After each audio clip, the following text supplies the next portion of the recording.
Hello dear students, welcome back to our YouTube channel Career Planet. Myself Shelly Gurwani, your chemistry mentor, and we are in the last chapter of our worksheet. So बच्चों last chapter है stereo chemistry, last worksheet नहीं है ना, अभी worksheets बाकी है इसकी।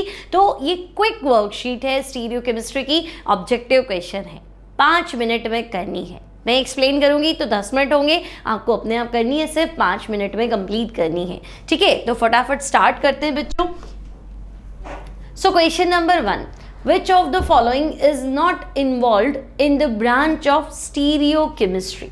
तो बच्चों स्टीरियो केमिस्ट्री जिसमें हम 3D स्टडी करते हैं, कंपाउंड्स का 3D अरेंजमेंट है ना, एटम्स का अरेंजमेंट कैसा है 3 डायमेंशनल स्पेस में, उसको स्टडी करते हैं। तो हम कहेंगे स्टीरियो केमिस्ट्री को 2 पार्ट्स में डिवाइड किया है, या स्टीरियो आइसोमेरिज्म को हमने 2 पार्ट्स में डिवाइड किया है। ठीक है भाई, स्टीरियो केमिस्ट्री मतलब क्या पढ़ना था, स्टीरियो आइसोमेरिज्म। अब स्टीरियो आइसोमेरिज्म में होता है बच्चों एक तो कन्फर्मेशनल आइसोमेरिज्म, एक configurational isomerism. Now configurational isomerism में तो हम कहेंगे एक होता है ज्योमेट्रिकल आइसोमेरिज्म और दूसरा ऑप्टिकल आइसोमेरिज्म। मतलब टोटल 3 आइसोमेरिज्म जो है वो मुझे लेके स्टीरियो केमिस्ट्री में पढ़ना है। कौन सा, तो मैं कहूँगी एक तो आपका कन्फर्मेशनल आइसोमेरिज्म, एक हो गया ज्योमेट्रिकल आइसोमेरिज्म और एक हो गया ऑप्टिकल आइसोमेरिज्म। ठीक है, कॉन्फिगरेशनल को 2 पार्ट्स में डिवाइड किया, ज्योमेट्रिकल और ऑप्टिकल। ठीक है, और कन्फर्मेशनल तो है ही, तो इन 3 के अलावा तो कुछ नहीं पढ़ना था। तो बच्चों फंक्शनल ग्रुप आइसोमेरिज्म ये तो था स्ट्रक्चरल आइसोमेरिज्म का पार्ट था, है ना, चेन आइसोमेरिज्म, पोजीशन आइसोमेरिज्म, वैसे फंक्शनल ग्रुप आइसोमेरिज्म था। तो हम कहेंगे ये तो नहीं है इसका पार्ट। सो करेक्ट आंसर यहाँ हो जाएगा ऑप्शन सी। क्लियर, चलो आगे बढ़े। तो नेक्स्ट क्वेश्चन है बच्चों, विच of the following compounds do not show geometrical isomerism. तो बच्चों for a double bonded compound है, तो यहाँ एक एल्कीन की बात करूं तो ज्योमेट्रिकल आइसोमेरिज्म तभी पॉसिबल है जब डबल बॉन्डेड कार्बन पे कनेक्टेड दोनों ग्रुप क्या है, अलग अलग होने चाहिए, है ना। ये ग्रुप यहाँ अगर मैं इसको लिख दूं ये R है, तो बच्चों ये R डैश होना चाहिए। दोनों ग्रुप डबल बॉन्डेड कार्बन अगर इसको ले लूँ, ठीक है, तो ये दोनों ग्रुप जो है अगर ये A है तो ये B होना चाहिए, है ना। यहाँ A भी चल जाएगा, C D भी चल जाएगा, बट क्या नहीं चलेगा, तो डबल बॉन्डेड कार्बन से जुड़े हुए दोनों ग्रुप सेम है तो फिर नहीं चलेगा। आगे बात समझ में। तो देखो ये डबल बॉन्डेड कार्बन एक मिथाइल एक H चल जाएगा, है ना, 2 ब्यूटीन में होती है ज्योमेट्रिकल आइसोमेरिज्म। यहाँ देखो डबल बॉन्डेड कार्बन H और Cl, उधर भी वही है, तब भी चल जाएगा। यहाँ तो डबल बॉन्डेड कार्बन पे एक मिथाइल है एक OH है, यहाँ पे भी सेम ही है तो ये भी चल जाएगा। अब ये रहा डबल बॉन्डेड कार्बन, है ना, और इस पे आप कह रहे हो भाई दोनों मिथाइल है, तो हम कहेंगे नहीं, दोनों मिथाइल तो चलना ही नहीं था, उधर भले ही हो अलग अलग लेकिन यहाँ तो सेम है ना। सेम कभी नहीं होना चाहिए टू शो ज्योमेट्रिकल आइसोमेरिज्म, तो हम कहेंगे यहाँ तो आइसोमेरिज्म होगी नहीं, GI not possible. So correct answer हो जाएगा ऑप्शन डी। क्लियर, चलो। Which of the following statement is not true about optical isomerism? तो बच्चों excess of symmetry is present, plane of symmetry is present, center of symmetry is present, तो फिर तो कुछ नहीं हो सकता। To show optical isomerism, compound should be asymmetric. It should not have any element of symmetry. अगर उसके पास excess of symmetry है, center of symmetry है, plane of symmetry है ना भाई, सिमेट्री का कोई भी एलिमेंट, ऐसा एलिमेंट जो एक मॉलिक्यूल को 2 इक्वल पार्ट में डिवाइड करता है, तो ऐसी कोई भी चीज़ अगर उसके पास प्रेजेंट है तो फिर ऑप्टिकल आइसोमेरिज्म नहीं हो सकती, क्योंकि वो तो सिमेट्रिक हो गया। हमें कैसा चाहिए, तो हमारी तो शर्त है कि ऑप्टिकल आइसोमेरिज्म तभी शो होगी जब कंपाउंड कायरल हो, एसिमेट्रिक हो, तो हम कहेंगे ये तीनों ही गड़बड़ है ना। तो which of the following statement is not true, तो ये तीनों ही ट्रू नहीं है। So correct answer is none of these, है ना। Now mesotartric acid does not show optical activity because, तो बच्चों mesotartric acid में क्या होता है, तो mesotartric acid का अगर हम स्ट्रक्चर देखें तो देखो COOH, देन एक कायरल कार्बन H और OH, अगेन एक कायरल कार्बन HOH और COOH। तो बच्चों mesotartric acid में ये है मिरर प्लेन, यहाँ प्लेन ऑफ सिमेट्री, है ना, POS का फुल फॉर्म है प्लेन ऑफ सिमेट्री। तो वो प्लेन जो इस मॉलिक्यूल को दो इक्वल पार्ट में क्या करता है, डिवाइड करता है, काटता है। तो फिर आधा पार्ट कंपाउंड का राइट हैंड साइड में रोटेट करता है प्लेन पोलराइज्ड लाइट को, remaining half left hand side में। तो ओवरऑल एक दूसरे के ऑप्टिकल रोटेशन को क्या कर देते हैं, कैंसिल कर देते हैं और लाइट सीधी निकल जाती। तो हम कहेंगे तो लाइट को घुमा ही नहीं रहा, मतलब optically inactive.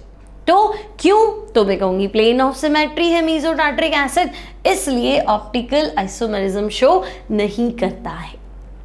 Now which of the following do not show optical isomerism. तो भाई ऑप्टिकल आइसोमेरिज्म शो करने के लिए क्या होना चाहिए, कंपाउंड एसिमेट्रिक। अब पहचानेंगे कैसे एसिमेट्रिक में, तो मैं कह दूंगी कायरल कार्बन है तो ऑप्टिकली एक्टिव, और कायरल कार्बन नहीं है तो ऑप्टिकली इनएक्टिव। तो इसमें एक कंपाउंड को छोड़ के 3 में कायरल कार्बन होना चाहिए। तो मान लो मैं 4th ऑप्शन से स्टार्ट करूं, लैक्टिक एसिड। तो बच्चों लैक्टिक एसिड होता है 2-हाइड्रोक्सीप्रोपेनोइक एसिड, ठीक है। 2-हाइड्रोक्सीप्रोपेनोइक एसिड, तो आपको कायरल कार्बन दिख गया है ना, एक तरफ मिथाइल, एक तरफ COH, एक तरफ H और एक तरफ OH, तो हम कहेंगे है भाई कायरल कार्बन। फिर बी ऑप्शन पे जाऊं, 2-ब्यूटेनॉल। तो 2-ब्यूटेनॉल मतलब ब्यूटेन टू ऑल हो गया, तो ये हो गया लाइक दिस। तो हम कहेंगे देखो भाई यहाँ पे भी क्या है, कायरल कार्बन है। तो कायरल कार्बन अगर है इसका मतलब ये तो ऑप्टिकली एक्टिव है। नाउ 2-क्लोरोप्रोपेन, तो बच्चों 2-क्लोरोप्रोपेन में तो हम कहेंगे देखो 2-क्लोरोप्रोपेन, तो 2-क्लोरोप्रोपेन में तो कायरल कार्बन नहीं है, और इथाइल अल्कोहल तो यहाँ पे भी कोई गुंजाइश नहीं, ठीक है। CH3CH2OH, तो 2-क्लोरोप्रोपेन और इथाइल अल्कोहल दोनों में ही कायरल कार्बन नहीं है। तो फिर 2 आंसर हो जाएंगे, है ना, A और C both are correct, they both do not show optical isomerism. Clear? Now the compounds that have the same constitution and sequence of covalent bonds but differ in relative positions of their atoms or group in space are called stereoisomers and the phenomenon is called। तो बच्चों जो सिर्फ 3D arrangement में, space में, है ना, 3D space के अंदर अपने अरेंजमेंट में क्या करते हैं, डिफर करते हैं, बाकी सब कुछ सेम है, ठीक है। तो हम कहेंगे sequence of covalent bond same लग रहा है ना, कॉन्स्टिट्यूशन सेम है, लेकिन पोजीशन जो है वो 3D में क्या है, ग्रुप्स की अलग अलग है, वो होते हैं स्टीरियो आइसोमर्स। और ये जो घटना है, this phenomenon is called stereo isomerism.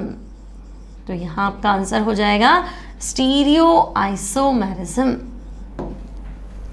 Now, those compounds which can rotate the plane of plane polarized light are called optically active compound or optical isomers and this phenomenon is called।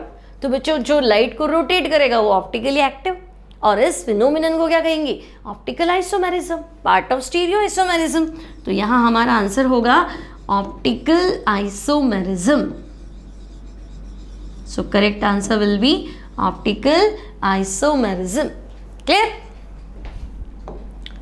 Now, the isomer which can rotate the plane of plane polarized light in right side or clockwise is called। तो बच्चों PL तो सीधी जाती है, plane polarized light. अब आपने जो compound रखा है अगर वो राइट में घुमा देगा तो राइट में रोटेट करने वाला क्या होता है, सिंपल, राइट में रोटेट करने वाला क्या होता है, डेक्स्ट्रो रोटेटरी। तो हम लिखेंगे उसे कहते क्या है, तो इट्स कॉल्ड डेक्स्ट्रो रोटेटरी, ठीक है। तो जो भाई PPL को राइट साइड में रोटेट करेगा that will be dextro rotatory. अब the isomer which can rotate the plane of PPL या plane polarized light towards left और एंटी क्लॉकवाइज। तो राइट वाला अगर डेक्स्ट्रो है तो लेफ्ट वाला क्या है, लेवियो रोटेटरी। तो हम कहेंगे उसे हमने नाम दिया है लेवियो